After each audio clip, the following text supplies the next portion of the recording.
right, ladies and gentlemen, welcome to Mic Drop Comedy. If you're ready to start the show, then I need you to make some noise.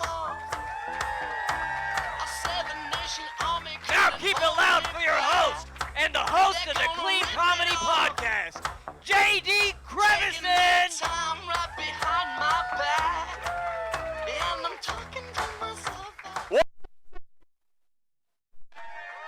Yeah.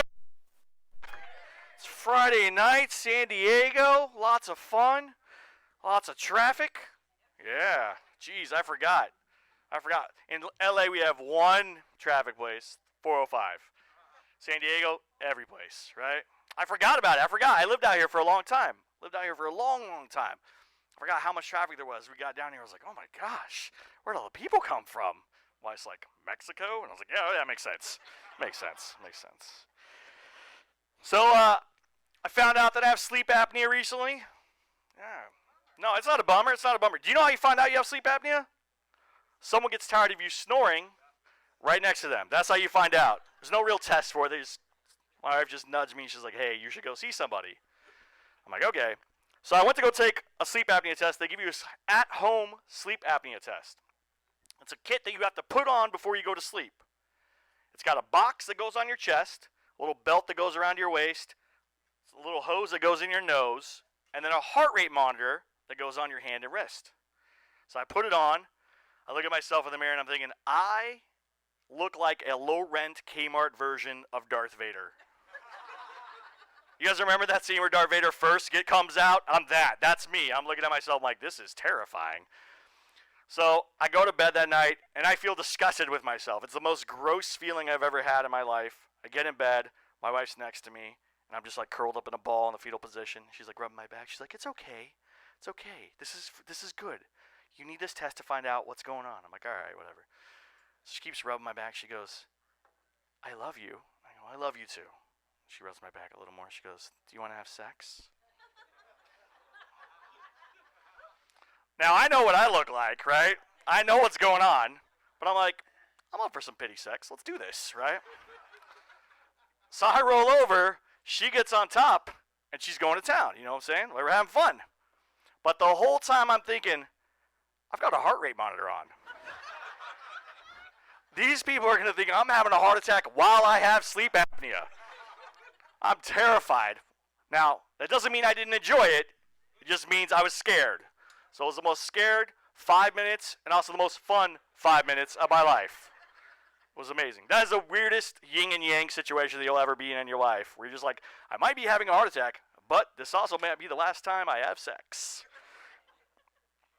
I'm glad that I took the test, though, because I have daughters, and I really love my daughters. I don't want to, go before they go. So I'm, really excited to have them. And I struggled when I first had my daughters. The thing I struggle with the most is not the thing that most people struggle with, right? Most people think when they have kids, they struggle with, I have a new baby. I have no idea how to handle this baby, right? I didn't struggle with that. I struggle with naming my kids. Because if you pick the wrong name for your kids, people will make fun of them forever, right? You hear white people naming their kids names like Apple, right? You don't want that. So I was like, all right, we're going to be safe. I'm going to let my wife start naming them, right? Because a woman should know how to name girls. But she starts picking names that roll off the tongue and onto the stage. You know what I'm saying? Like names like Cinnamon, Honor, Candy, right?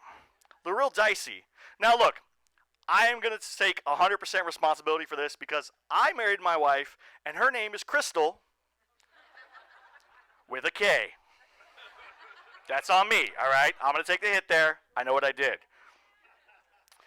Because I was like, let's go back and let's pick some names that are not going to be that way. Because you're never going to hear, now coming to the stage, Edith. Right? You're not going to hear that name. That's a name, okay, maybe in Florida. And Edith doesn't work the pole, she works the cane. She's got a new hip.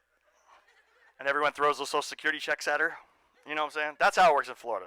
So I'm like, all right, I got to pick a basic white girl name that's going to keep my daughters safe. So I named my daughters Hannah and Emma. Now, this is very sweet, right? But I named my daughter Hannah at the time that Hannah Montana was at its height. And I had no clue that that was a thing going on. So people would come up and be like, did you name her after Hannah Montana? Did you name her after Hannah Montana? I'm like, I have no idea what this is. So, of course, what am I going to do? I got to go watch Hannah Montana now. I need to know what we're invested in, right? I cannot wait for Miley Cyrus to fall off the truck. You know what I'm saying? That is why Wrecking Ball is now my favorite song. Because nobody remembers Hannah Montana anymore. They just remember Miley Cyrus on a Wrecking Ball. That's it. I'm like, we're out of this. I love it. My daughters are also big collectors. They're big collectors of these things called American Girl dolls. You guys familiar with American Girl dolls? Round of applause. Yes? If you're not familiar with American Girl dolls, they are 18-inch dolls, and they are $150 each. And we have 33 of them. Yeah, that's why I do this, right? Every time I come out to do this, I'm like, new doll. That's what they say. I'm going to bring home a new doll, Dad. Now, if you've never been to the American Girl doll store, I'm going to describe it for you. It's 3 stories of dolls, dresses, and depressed dads. And when you leave the American Girl doll store, you leave the American Girl doll store the same way you leave Tijuana, checking for your wallet and your kidney, right? You go, oh, I think they took something. You also got to check your backside too. You're like, how much did I drink, right? It's that situation. I love it though. I love my daughters. I love that we have American Girl dolls. They go up in value. My oldest daughter sold one of her dolls so she could put a down payment on a car. That's awesome, right? So I'm glad I invested in them. Like, you guys probably have like 401ks or IRAs or some kind of retirement plan. Not me. I have an Emily. I'm going to sell that thing. I'm going to move to Florida, throw my money at Edith. You know what I'm saying? That's how I'm going to live my life. That's how it's going to go. But my daughter is excited because she's like, she wants to sell them so she can go to college. She's really excited to go to college. It's nerve-wracking because college is expensive. And she chose like one of the most expensive colleges in America, USC. You guys know that school? Yeah. Like, I see someone cheering over there. Now, look, normally I would cheer, but somebody ruined it for us, right? Lori Loughlin. Because she spent $500,000 to send her kid to a school that cost $300,000 for a 4-year degree. I don't think they should have sent her to jail.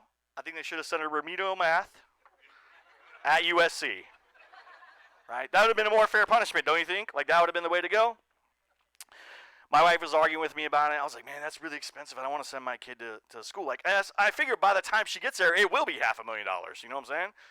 So I'm like, oh, what am I going to do? My wife's like, well, just think about it this way. If we did have $500,000 send our kid to school, what school would you be okay with? I was like, all right, well, let's think about this. So I started thinking about it. And I came to the conclusion there's only one school that I would pay $500,000 to get my kids into. Hogwarts.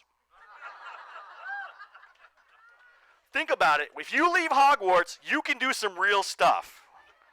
You can ride a broom. You can transfigure. You can apparate. That's teleport for people that aren't nerds like me, right? You can do all those things. Imagine going to work. What boss is going to backtalk you if you could turn them into a rat? You're the CEO next week. You know what I'm saying? You step in there, you're like, what'd you say, Bob? What'd you say? What'd you say? Oh, that's right. I didn't think so. You know what I'm saying? I love that. I'm like, this is exactly what I want to do.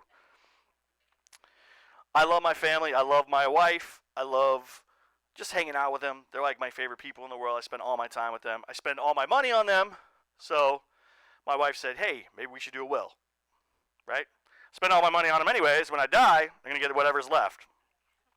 Now, I don't know if you guys have ever done a will, but inside of a will is a paper called a DNR, a do not resuscitate. Now, when I got this paper, when I got the will, I took that DNR and I threw it out. I said, I don't want any part of this. I don't want to deal with that stuff. I want, if something should happen to me, if I get sick, if I'm in a coma, whatever it is, I want the doctor to walk in, look at my chart, look at my wife, and be like, hey, I see that your husband doesn't have a DNR, a do not resuscitate. It looks like he's not going to make it. He's going to be in this coma forever. But I see here that he does have an FTB, a feed to bears. So what we're going to do, we're going to wheel him up to Alaska. We're going to cover him in honey. And we're going to let the bears do the rest. Now, I think that's the greatest way to go, right? Think about this. The bears are going to get a delicious, tasty treat, right? Baby bears, Happy Meal. Prize inside, right? That's how it works. I think it's the most green way you can go. Why are we digging plots? Why are we wasting all this land? Bears need to eat too, right? My wife doesn't like this. She's not like this idea at all, right? And I get it, right? I understand, ladies. My wife said that I can go one way and one way only. Snuggling like the couple in the Notebook. It's sweet, right? Everyone says, "Oh, women, you're out here going, oh, I get it. I understand. I love that movie too. Ryan Gosling's amazing." But I want to be honest with you guys. I'm going to stick with the Bears. All right. You guys having fun tonight? Yeah? Yeah. Everybody getting served and everything? Everybody's good? Yes? Wow. This is really tall. I don't know what's going on here. I'm going to put it down here. Craig's not this tall. He's tall. He's not this tall. All right. All right. You guys having fun? All right.